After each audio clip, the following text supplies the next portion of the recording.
नागपुर में मीडिया से बातचीत के दौरान कांग्रेस नेता विजय वडेट्टीवार ने चंद्रपुर गढ़चिरौली जिले में 23 नगर सेवक नॉट रिचेबल होने का दावा करते हुए 5-5 लाख रुपए में नगर सेवकों को सत्ताधारी सरकार द्वारा संपर्क से बाहर करने का गंभीर आरोप लगाया।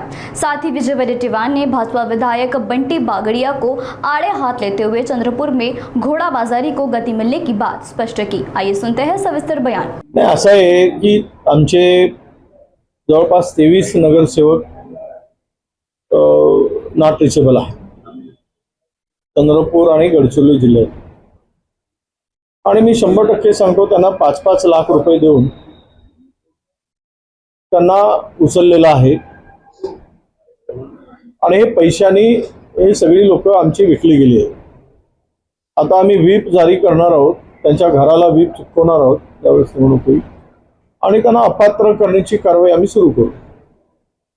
कारण पक्षाचा व्हीप झुंगारून जर काय पाऊल उचलत असतील तर ते अपात्र ठरू शकतात।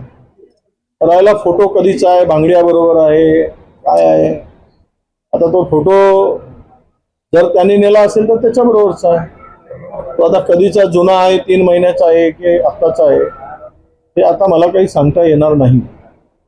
परंतु एक नक्की आहे की चंद्रपूरमध्ये घोडा बाजार प्रचंड तेजीत आहे आणि त्यांनी तो घोडा बाजार सुरू केलेला आहे। त्याची काही गरजही नव्हती, पण असं आहे की आमदार ठेकेदार झाल्यानंतर पैशाची गरबी आणि मस्ती येते, ती मस्ती त्यामध्ये दिसती आहे पैशाची। आता बिना श्रमाने आणि लोकप्रतिनिधी म्हणून जर आता आमदारच ठेकेदार व्हायला लागले तर नीतिमत्ता नैतिकता काय राहिली राजकारणात? हे सगळं धंदा आणि राजकारण,